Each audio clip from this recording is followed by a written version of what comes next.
Page number है बेटा ये वाला आपका, पेज नंबर 7। पेज नंबर 7 पर नीचे की तरफ है प्रिंसिपल ऑफ सुपरपोजिशन। तो इसमें ये होता है कि जब भी हम ये कहते हैं कि पूरा का पूरा जो यूनिवर्स है, पूरे यूनिवर्स में बहुत सारे ऑब्जेक्ट्स हैं, बहुत सारे प्लैनेट्स हैं, तो उन सब के बीच में ग्रेविटेशनल फोर्स ऑफ अट्रैक्शन काम करेगा। कभी भी प्लैनेट्स एक दूसरे को रिपेल नहीं करते, अट्रैक्ट ही करेंगे।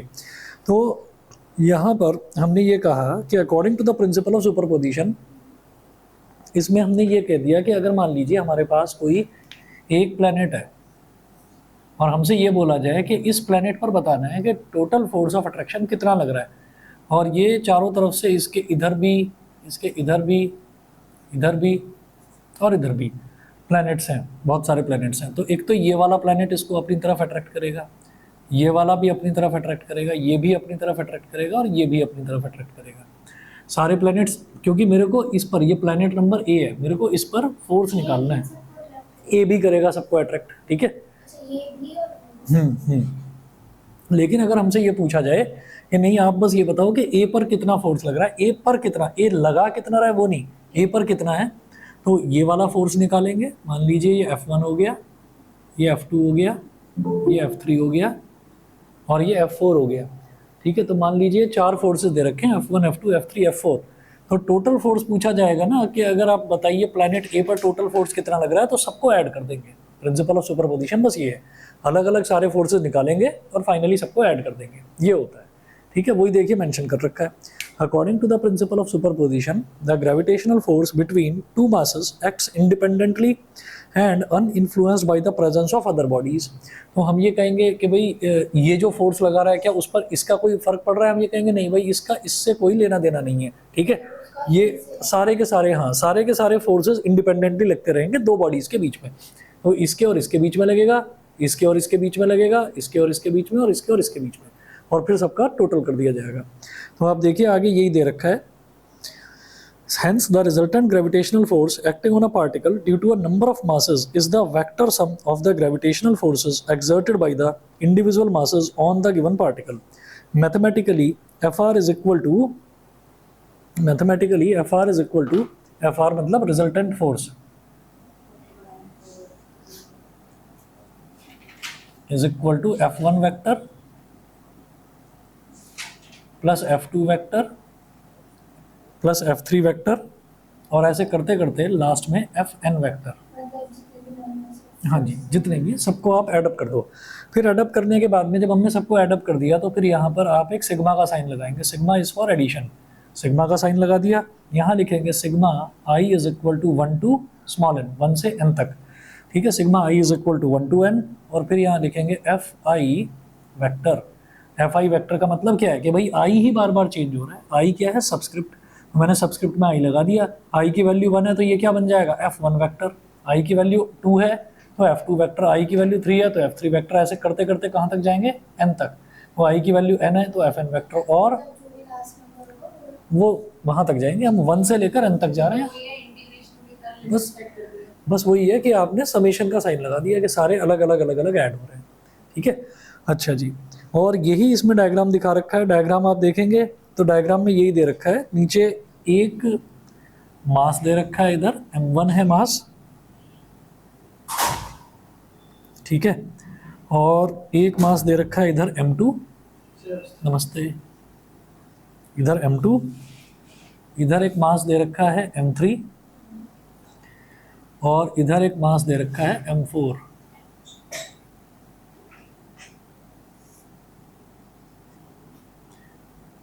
M1, M2, M3, M4 ये दे रखा है। तो अब आप ये देखिएगा कि M4 जो है वो भी M1 को अट्रैक्ट कर रहा है, तो इस फोर्स को हम क्या बोलेंगे, F14 वेक्टर। F14 वेक्टर क्यों बोलेंगे, ये फोर्स किस पर लग रहा है, 1 वाले पार्टिकल पर, ठीक है। 1 पर फोर्स लग रहा है और किसकी वजह से लग रहा है, 4 की वजह से, तो F14। इसी तरह से ये डिस्टेंस हो गया, इसी तरह से ये M3 है, ये भी इसको अपनी तरफ अट्रैक्ट करेगा। तो फोर्स किस पर लग रहा है, 1 पर, इसको क्या बोलेंगे F1, लग किसकी वजह से रहा है, 3 की वजह से, तो F13 वेक्टर। सिमिलरली यहाँ पर भी ऐसे ही अट्रैक्शन होगा, तो फोर्स किस पर लग रहा है, 1 पर, और लग किसकी वजह से रहा है, 2 की वजह से, तो F12 वेक्टर। इस तरीके से। ये तो डायग्राम हो गया। उसके बाद आप ये देखिएगा कि इसमें डिस्टेंस वेक्टर बना रखा है, तो डिस्टेंस वेक्टर कैसे बना रखा है, ऐसे लगा दिया एरो और ये लिख दिया R41 कैप, यूनिट वेक्टर बना दिया। 41 का मतलब क्या भाई, 4 से 1 तक। तो जब भी कभी मेरे को डिस्टेंस वेक्टर बनाना होता है तो मैं क्या करता हूँ, मैं ये देखता हूँ कि कहाँ से कहाँ जा रहा हूँ मैं 4 से 1 तक जा रहा हूँ, तो R41 कैप हो गया। ऐसे ही ऐसे कर सकते हैं, तो ये क्या हो जाएगा, 3 से 1 तक आप जा रहे हो तो इसको क्या बोलेंगे, R31 कैप।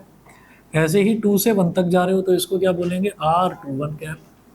बस आप कहोगे नहीं मुझे तो उल्टा करना है, तो उल्टा करोगे तो इसको लिखोगे R12 कैप, इसको लिखोगे R14 कैप और इसको लिखोगे R13 कैप, तो डायरेक्शन बदल जाएगा। ये है बस। तो ये तो इस डायग्राम का हुआ।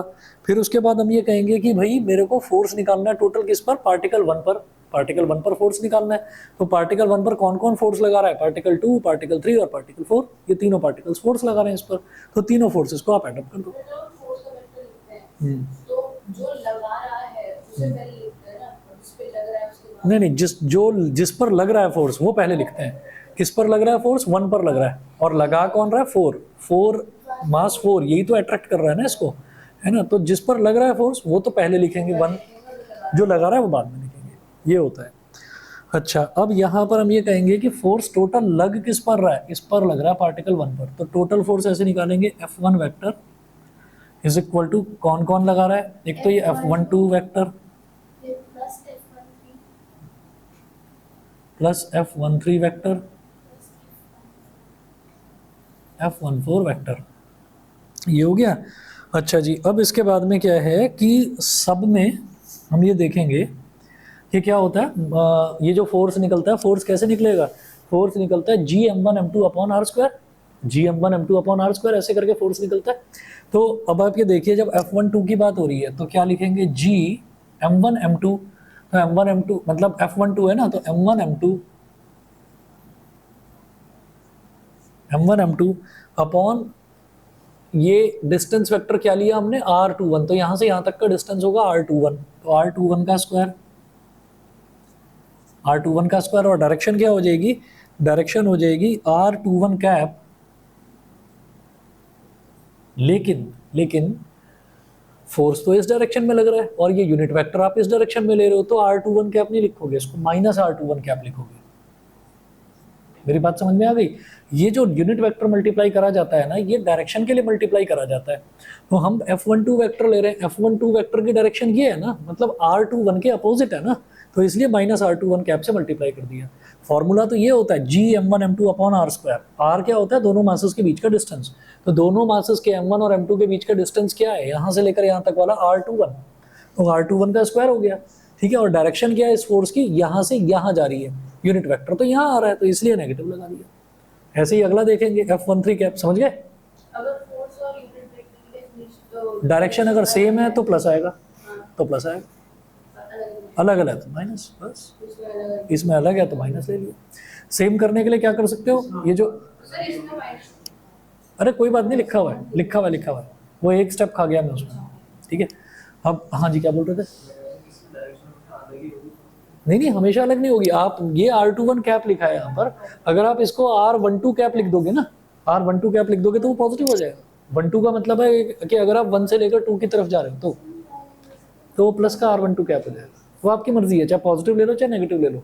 पॉजिटिव कब लोगे, जब डायरेक्शन सेम वाली लोगे, जब आप 1 से 2 तक लिखोगे। अगर आप यहाँ R12 कैप लिख रहे हो ना तो प्लस लिखोगे, और क्योंकि R21 कैप लिखा हुआ है तो माइनस लिखेंगे, अपोजिट डायरेक्शन होगी दोनों। सही है, ठीक है।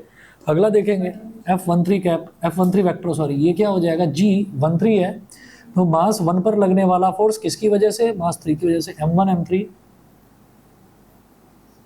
अपॉन R31 का स्क्वायर, 31 दे रखा है ना, R31 का स्क्वायर, और जब मल्टीप्लाई करेंगे यूनिट वेक्टर से तो माइनस R31, क्योंकि फोर्स का डायरेक्शन ये, इसका डायरेक्शन अपोजिटली डायरेक्टेड, तो minus R31 cap, minus R31 cap plus G, यहां पर लेंगे M1 M4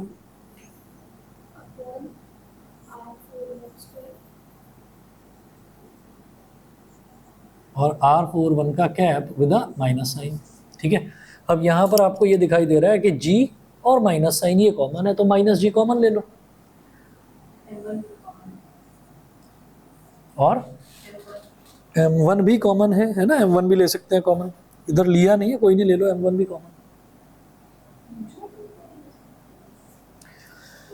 ठीक है, तो क्या हो जाएगा M2 अपॉन R21 स्क्वायर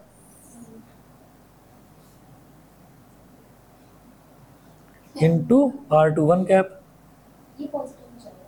अब सारे पॉजिटिव हो जाएंगे। M3 upon R31 square into R31 cap plus M4 upon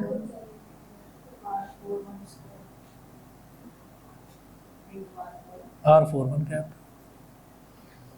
सही है, ये तो प्रिंसिपल ऑफ सुपरपोजिशन हुआ।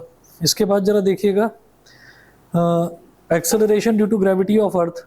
तो acceleration due to gravity of earth जो है ये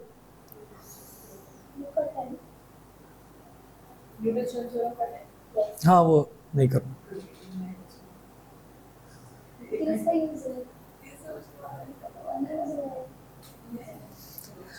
हाँ जी, एक्सेलरेशन ड्यू टू ग्रेविटी वाला कंप्लीट बताना है, 3 बताओ भाई। हाँ, पेज नंबर 10 पर आ जाइए, acceleration due to gravity of earth.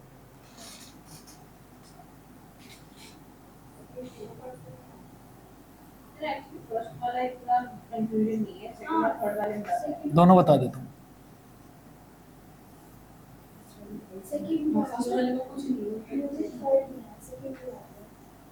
Acceleration online वाले भी तीनों बच्चे बता देना भाई, कोई प्रॉब्लम हो तो। Acceleration due to gravity of अर्थ।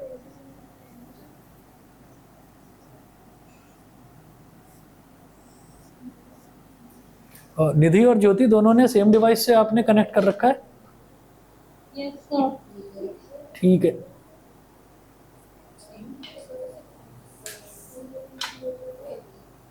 युविका आवाज आ रही है? ठीक है,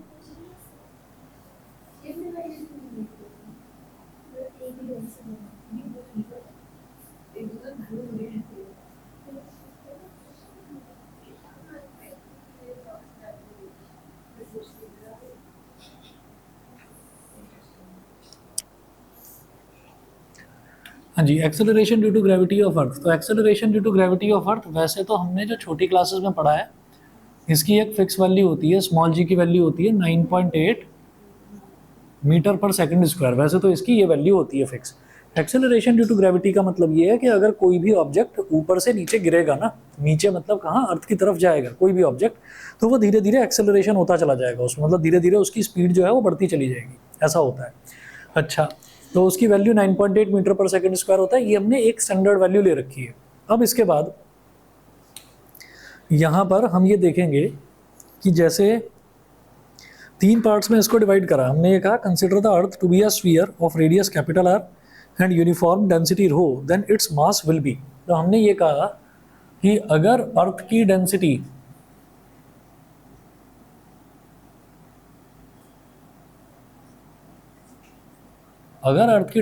रो है, तो मास क्या हो जाता है, mass m is equal to volume into density.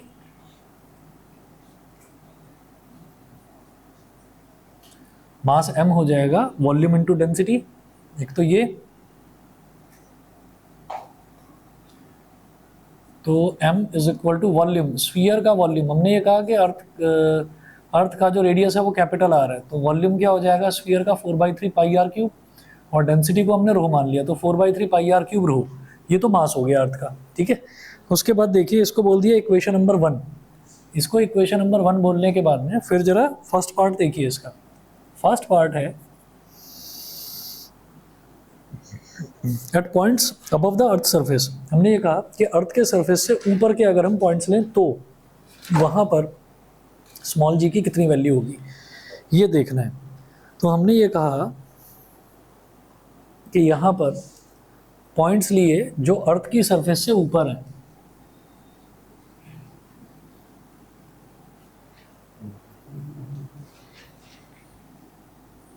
Eight points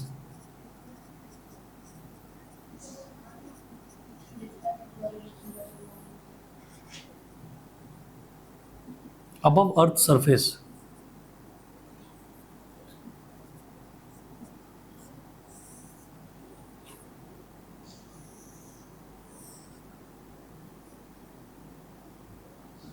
ये स्फीयर है, मतलब ये अर्थ है, तो अर्थ का जो रेडियस है वो तो कैपिटल आर हो गया,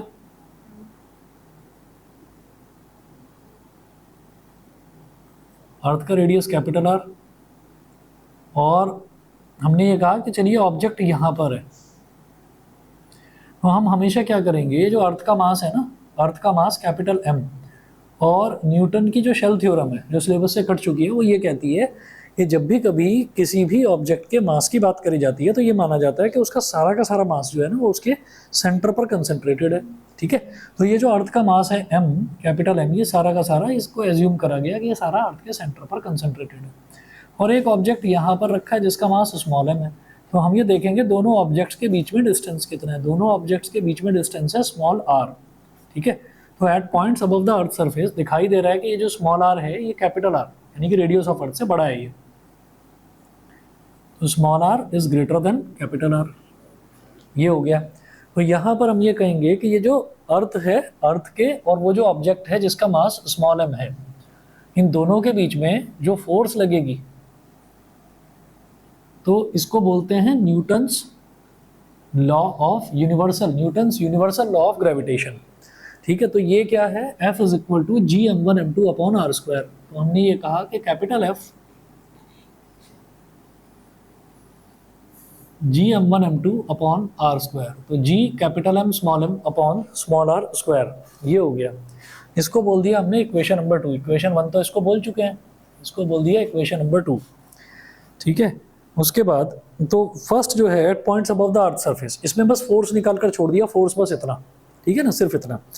अच्छा, उसके बाद देखिए पेज नंबर 11 पर at points below the earth surface,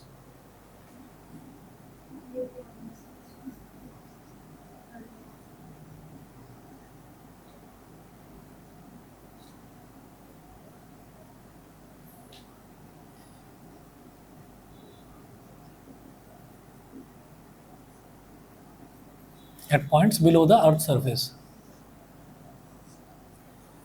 अब देखिएगा बिलो द अर्थ सरफेस, तो अर्थ के सरफेस के अंदर अगर कोई पॉइंट है तो हमने कहा कि भाई पहले फिर से अर्थ बनाइए, ये अर्थ हो गई, ये अर्थ का सेंटर हो गया। अब हमने कहा कि कितने डिस्टेंस पर आप निकालना चाहते हैं स्मॉल जी की वैल्यू, हमने कहा स्मॉल डी डिस्टेंस पर, स्मॉल डी मतलब इतनी डेप्थ है, ठीक है। तो आपने क्या करा कि आपने खुदाई करके अर्थ की और आप यहाँ पर पहुँच गए स्मॉल डी तक, ठीक है।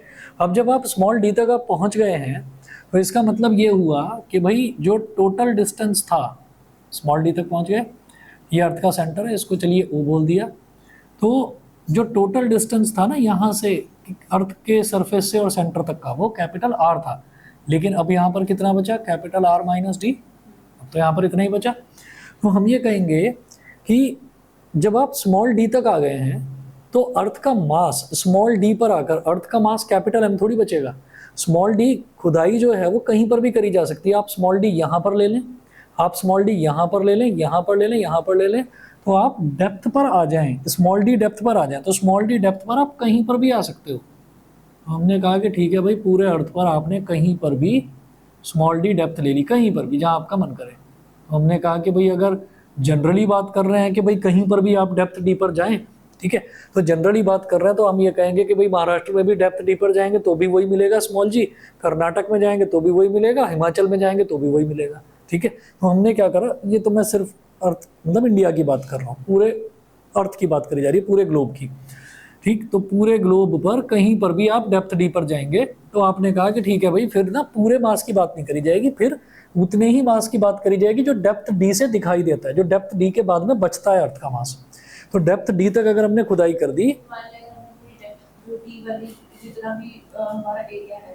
हम डेप्थ डी पर आ गए हैं, ठीक है।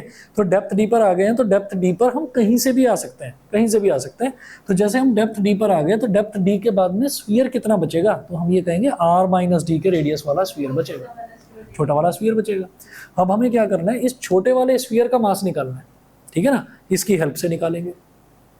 कैसे निकालेंगे, हम ये कहेंगे कि ये जो छोटा वाला स्फीयर बचा है इस छोटे वाले स्फीयर का जो मास है उसको हमने m डैश ले लिया, ठीक है, और m डैश क्या हो जाएगा 4/3 पाई r माइनस डी का क्यूब रो। ये हो गया r माइनस डी का क्यूब रो। रो क्यों है? क्योंकि हमने पहले ही बोल दिया कि अर्थ एक ऐसा स्फीयर है जिसकी यूनिफॉर्म डेंसिटी है, हर जगह एक जैसी डेंसिटी है।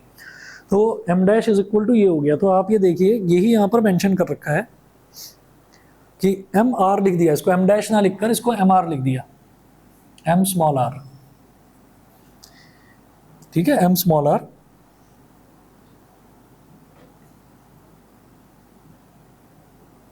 कहाँ पहुंच गए? पेज नंबर ऊपर नीचे हो गया, कौन सा पेज था? Page number 11।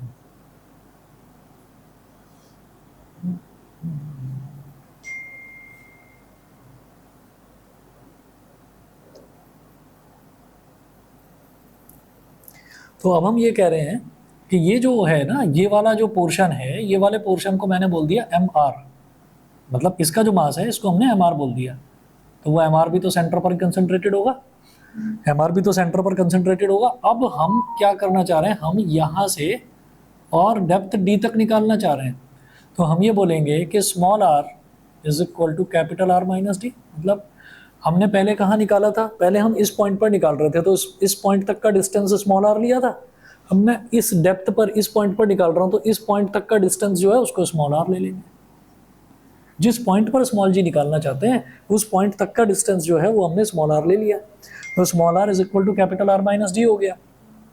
अच्छा, तो क्या हो जाएगा? M R is equal to, और स्मॉल आर ये हो गया, और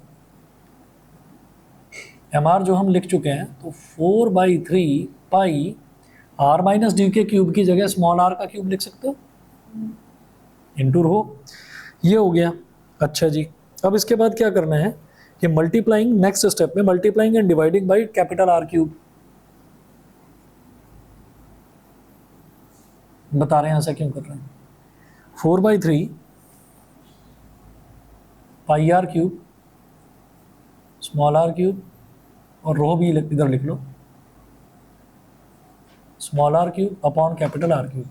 मतलब यही वाला जो एक्सप्रेशन है ना, इसमें हमने क्या करा कि कैपिटल आर क्यूब से मल्टीप्लाई कर दिया, कैपिटल आर क्यूब से डिवाइड कर दिया। देखिए कैपिटल आर क्यूब से कैपिटल आर क्यूब कट जाएगा, तो 4/3 pi small r cube rho, 4/3 pi small r cube rho, ये आ जाएगा, ठीक है। और ऐसा करा क्यों? ऐसा इस वजह से करा क्योंकि इसकी वैल्यू मेरे पास है, ये मास ऑफ अर्थ के बराबर है। तो इसको लिख देंगे M R is equal to capital M into small r cube upon capital R cube, capital M into small r cube upon capital R cube. इतना हो गया यहाँ तक, ठीक, ठीक है। चलिए जी, देयरफॉर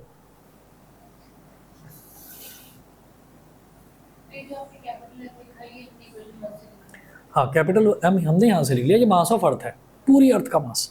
स्मॉल एम आर का मतलब क्या है? छोटे वाले रेडियस का मास। मतलब अगर आप डेप्थ डी पर आ गए हैं, तो डेप्थ डी पर आने के बाद आपके पास स्फीयर कितना बचता है? स्फीयर आपके पास ये बचेगा बस, स्मॉल आर रेडियस वाला। स्मॉल आर रेडियस हमको पता है कैपिटल आर माइनस डी के इक्वल है, ठीक है। बार बार कैपिटल आर माइनस डी ना लिखना पड़े इसलिए स्मॉल आर लिख दिया, समझ गए? अच्छा, तो M R is equal to ये हो गया। अब क्या करेंगे? Therefore F is equal to ये क्या हो जाएगा? जी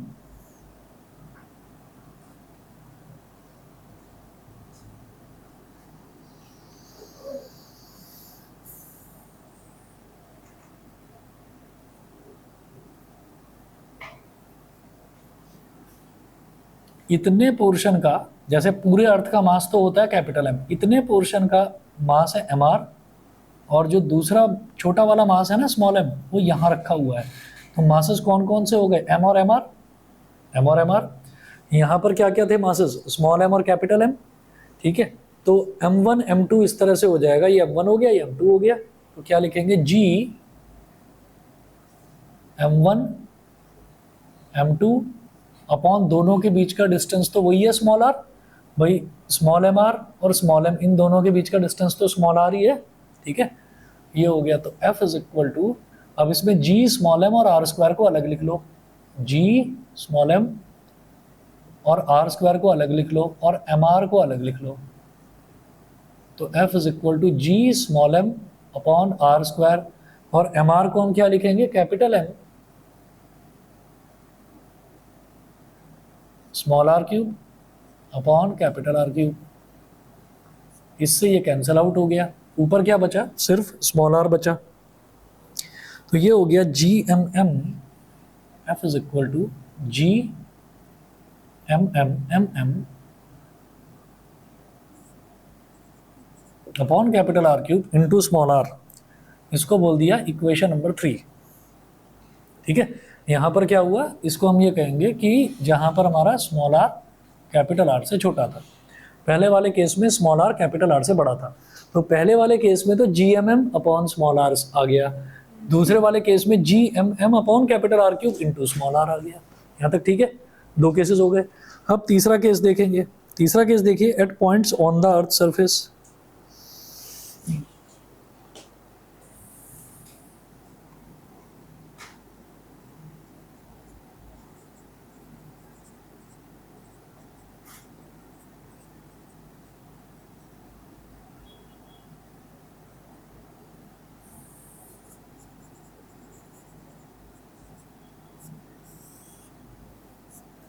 eight points on the earth surface, at points on the earth surface, जब हम अर्थ सरफेस की बात करेंगे तो जो हमारा स्मॉल आर है ना, वो कैपिटल आर के इक्वल हो जाएगा। At points on the earth surface small r capital R के इक्वल हो जाएगा। अब यहाँ पर अगर आप स्मॉल आर की जगह कैपिटल आर लिखेंगे तो भी क्या आएगा, capital G capital M small m upon capital R square. ठीक है, अच्छा, at points below the earth surface, यहाँ पर भी अगर आप स्मॉल आर की जगह कैपिटल आर लिखेंगे तो कैपिटल आर से एक कैपिटल आर कैंसिल आउट हो जाएगा, तो बचेगा क्या, capital G capital M small m upon are square. यहाँ भी वही आ रहा है, यहाँ भी वही आ रहा है, चाहे इक्वेशन 2 में डालो चाहे इक्वेशन 3 में डालो। तो हम ये कहेंगे ये वाली वैल्यू जो है, substitute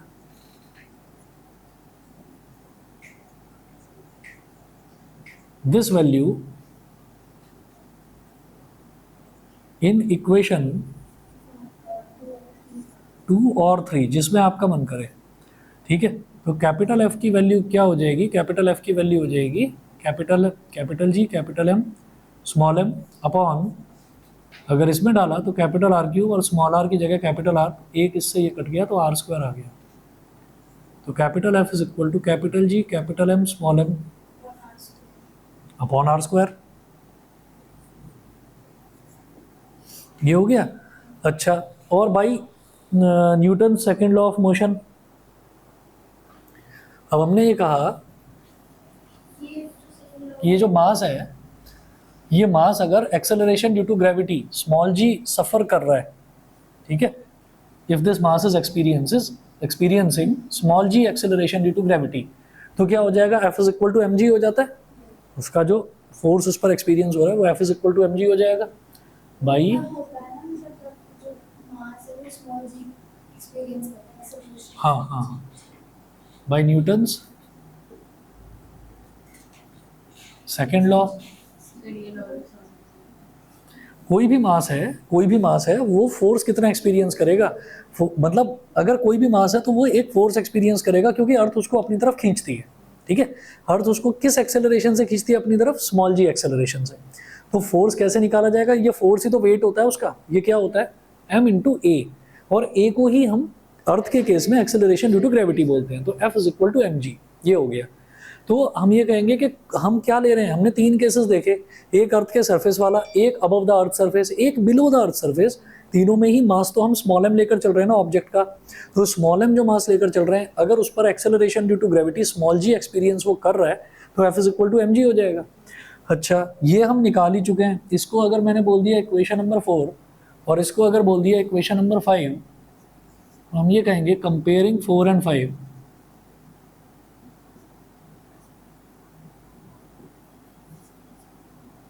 comparing equation 4 and 5, M G is equal to G M M upon capital R square, G M M upon capital R square, small m से स्मॉल एम कट गया, तो small G is equal to capital G capital M upon are square. ठीक है, तो acceleration due to gravity की ये value है। जो इसमें दे रखा है, हाँ, equation number 4, this gives acceleration due to gravity on the surface of earth. तो सरफेस ऑफ अर्थ पर एक्सेलरेशन ड्यू टू ग्रेविटी ये है।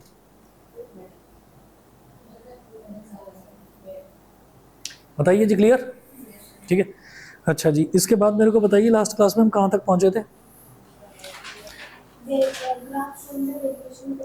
लास्ट में हमने ग्राफ आपको करवाया था।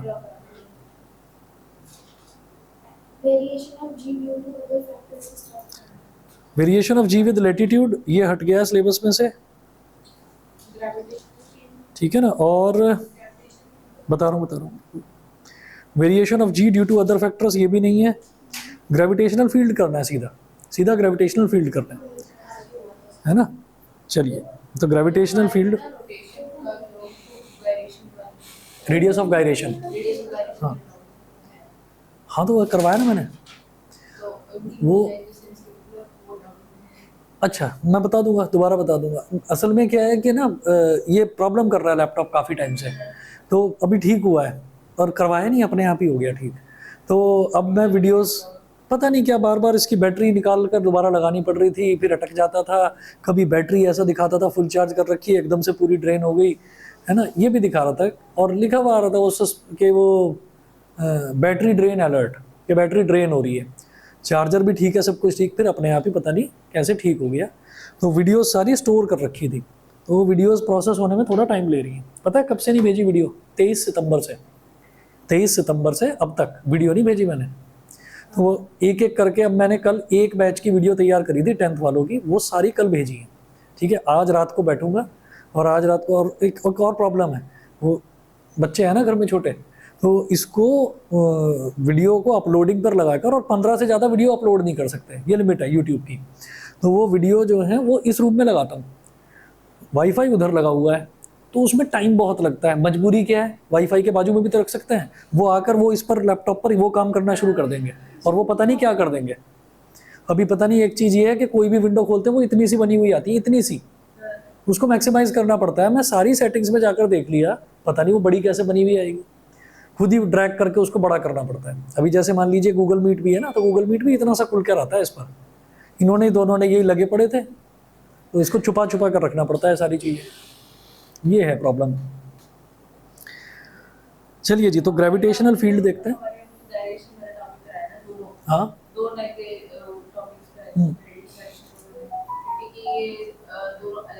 तो बीच में एक और टॉपिक उठा देगा, तो कौन सा, फिर उसके बाद वो अलग तरीके से कराया, तो जो मुझे ऑलरेडी आता था उसमें मैं कंफ्यूज हो गई। कोई नहीं, मैं बता दूंगा। तो वो मैंने वैसे भी उस पर भी वीडियोस में भी कर रखा है, वो मैं उसको आपको भेज भी दूंगा, चाहे तो वहाँ से देख लेना, चाहे मेरे से पूछ लेना, जैसे ठीक लगे। चलिए जी, नेक्स्ट टॉपिक देखते हैं, ग्रेविटेशनल फील्ड।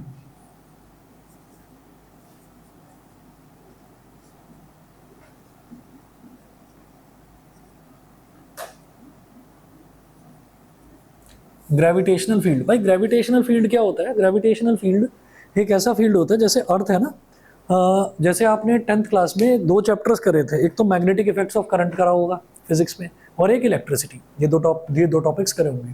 तो अब आप ये देखिएगा, इन 2 चैप्टर्स में आपने ये देखा होगा कि जो इलेक्ट्रिसिटी है, कोई भी अगर करंट कैरिंग कंडक्टर है ना, तो वो अपने आसपास एक इलेक्ट्रिक फील्ड क्रिएट करता है।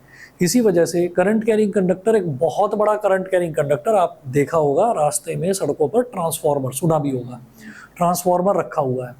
और आप कहीं पर भी देखिए, कहीं पर गाड़ियों की पार्किंग हो, कुछ भी हो, तो गाड़ियों की जो पार्किंग भी होती है, वहाँ पार्किंग वाला भी कह देता है भैया यहाँ गाड़ी मत लगाओ जहाँ ट्रांसफार्मर रखा हुआ है। कभी भी नोटिस करना, गौड़ मॉल है, उसके सामने तो गाड़ियाँ ही गाड़ियाँ लगी रहती हैं, उसके ठीक सामने ट्रांसफार्मर रखा हुआ है बहुत बड़ा, उसके इधर भी आगे भी पीछे भी गाड़ी नहीं लगती। पार्किंग वाला भी मना कर देता भैया यहाँ से हटाओ गाड़ी। क्यों?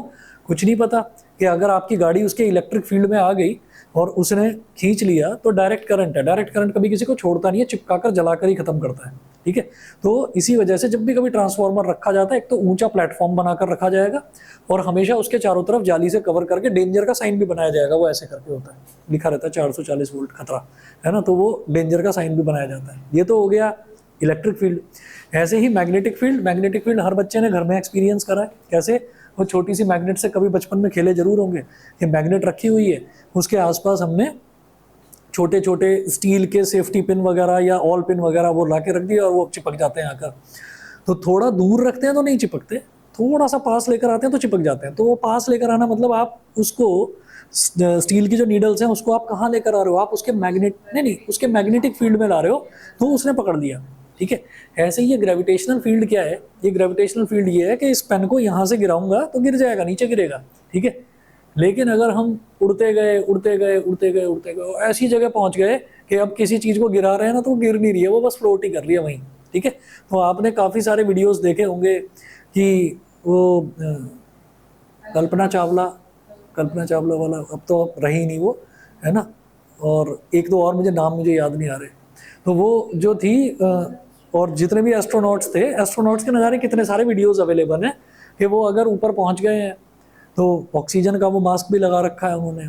अगर वो कॉफ़ी पी रहे हैं तो वो मास्क हटाया, कॉफ़ी पी, है ना, मास्क फिर से लगाया और ग्लास को ऐसे ही रख दिया। कहाँ रख दिया? हवा में रख दिया। क्यों? क्योंकि वो गिरेगा नहीं। तो वो क्या है कि अब उसको कोई अट्रैक्ट नहीं कर रहा है, तो वो ग्रेविटेशनल फील्ड से बाहर निकल चुके हैं।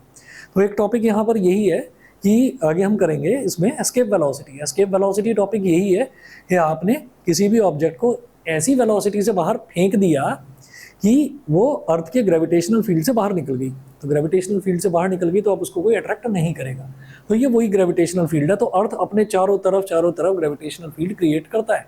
ठीक है, तो ऐसा नहीं है कि हम अगर यहाँ पर हैं तो यहाँ पर अगर हम बॉल उछालेंगे और क्रिकेट खेलेंगे तो हमें अलग तरीके से खेला जाएगा और अमेरिका में अलग तरीके से खेला जाएगा।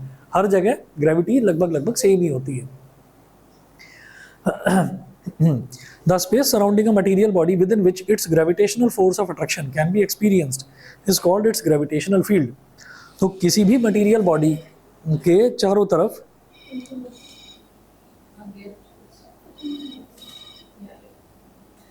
ठीक है, किसी भी मटेरियल के चारों तरफ जो स्पेस होता है, वो सारा का सारा जो स्पेस होता है वो एक ग्रेविटेशनल फोर्स जहाँ पर एक्सपीरियंस करी जा सके उसको ग्रेविटेशनल फील्ड बोलते हैं। उस पूरे के पूरे एरिया को ग्रेविटेशनल फील्ड बोलते हैं। अच्छा, अब अगला हमको देखना है, पेज नंबर 22 पर आइए। Intensity of gravitational field. Intensity of gravitational field कैसे निकाली जा सकती है वो देखिए। इंटेंसिटी का मतलब क्या है? ग्रेविटेशनल फील्ड कितना स्ट्रांग है या कितना स्ट्रांग नहीं है या कितना वीक है।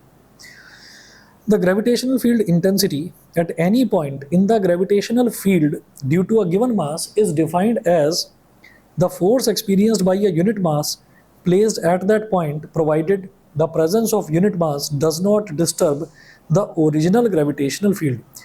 तो gravitational field intensity at any point, किसी भी पॉइंट पर gravitational field intensity जो है वो ऐसे निकाली जाती है कि हम ये देखते हैं कि एक यूनिट मास पर ग्रेविटेशनल फोर्स कितना लग रहा है।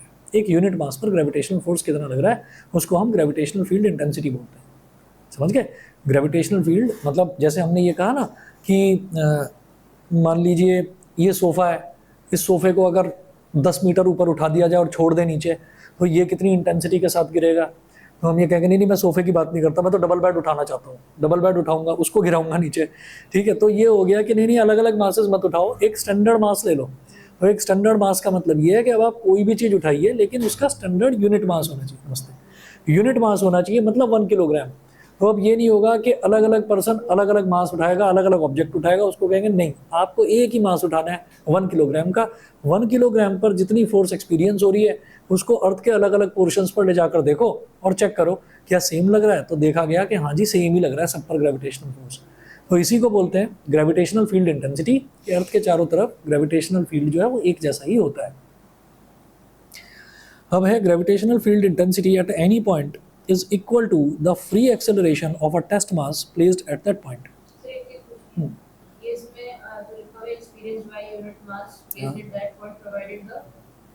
Presence of unit mass does not presence of unit mass does नहीं presence है of unit mass does not disturb the original gravitational field। मतलब वो जो unit mass है वो original gravitational field को disturb नहीं कर रहा है।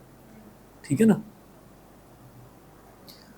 ये पॉइंट इस वजह से लिखा हुआ है provided the presence of unit mass, कि यूनिट मास ऐसा नहीं होना चाहिए कि वो ग्रेविटेशनल फील्ड को डिस्टर्ब करने लगे। ग्रेविटेशनल फील्ड को डिस्टर्ब करने वाले 2 तरीके के मासेस होते हैं। एक तो ये है कि आप कोई चार्ज लेकर आ गए, इलेक्ट्रिक चार्ज, तो इलेक्ट्रिक चार्ज अपनी भी इलेक्ट्रिक फोर्स ऑफ अट्रैक्शन लगाता है। ठीक है ना, तो वो डिस्टर्ब कर सकता है। या फिर आप कोई रेडियो एक्टिव एलिमेंट लेकर आ गए तो वो न्यूक्लियर फोर्स लगाएगा। न्यूक्लियर फोर्स ग्रेविटेशनल फोर्स से भी ज़्यादा होती है, ठीक है ना, जो आजकल ईरान और इसराइल पर लग रही है। न्यूज़ देखते हैं? नहीं, न्यूज़ अच्छा, वर्ल्ड वॉर होने वाला है या शायद चल रहा है, अभी हमको नहीं पता है। हाँ, और सारे शांत बैठे हुए हैं क्योंकि सबका नुकसान भी होगा उसमें, इसलिए सारे शांत बैठे हुए।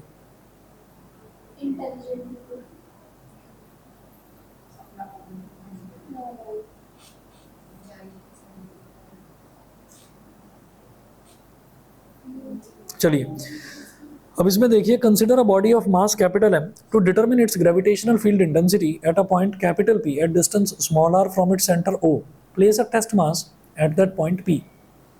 हमने कहा ग्रेविटेशनल फील्ड इंटेंसिटी निकालने के लिए हमने ये बोला कि यहाँ पर कोई ऑब्जेक्ट है जिसका मास m है,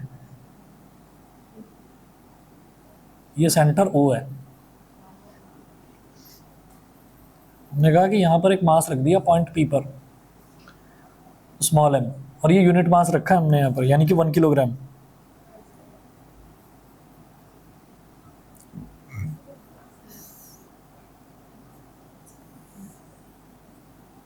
इसके और इसके बीच में जो डिस्टेंस है वो स्मॉल r हो गया। तो एक फोर्स है जो इसको खींच रही है अपनी तरफ, फोर्स ऑफ अट्रैक्शन, यही ग्रेविटेशनल फोर्स ऑफ अट्रैक्शन है। Let F vector be the force of gravitation experienced by a test mass small m. The gravitational field intensity at point P will be, so gravitational field intensity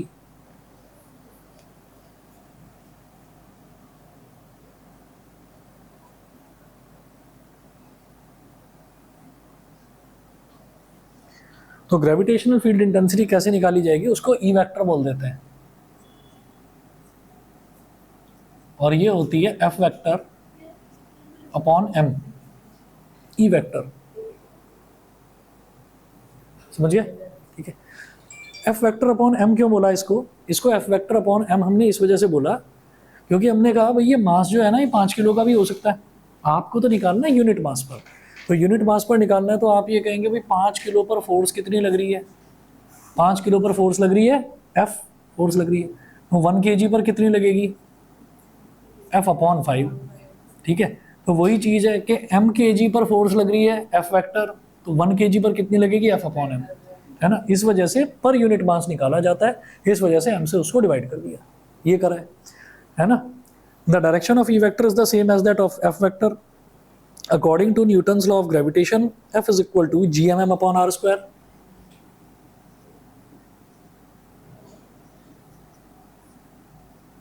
GMM upon r square, and since E is equal to F upon M, मतलब अब gravitational field intensity, इसको E बोलते हैं, gravitational field intensity को E बोलते हैं। इसको vector नहीं, इसका सिर्फ मैग्नीट्यूड ले रहे हैं, तो F अपॉन M ना लेकर इसको F इंटू 1 अपॉन M लिख दिया।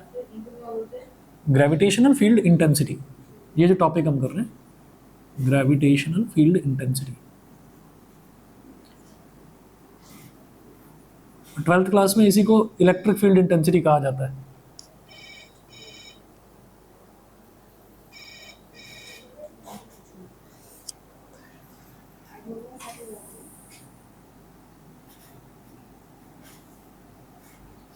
तो F क्या है, GMM upon r square into 1 upon m, m से m कट गया, तो ये हो गया capital GM upon r square, और भाई capital GM upon r square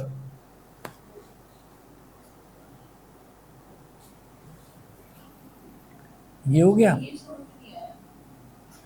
capital F की value GMM upon r square है ना, और 1 अपॉन m से m कट गया तो GM अपॉन r स्क्वायर ही तो बचा, नहीं समझे, है ना। और E की वैल्यू आ गई GM अपॉन r स्क्वायर, ये हो गया। फिर हम ये कहेंगे कि एक तो E हमने देखा ई है एफ अपॉन एम, तो ये देखा। उल्टा एक चीज़ और भी तो होता है, एक्सेलरेशन की वैल्यू निकालेंगे तो वो भी तो फोर्स अपॉन मास होता है, F is equal to M A. तो अगर ए निकालेंगे तो वो भी तो एफ अपॉन एम होता है।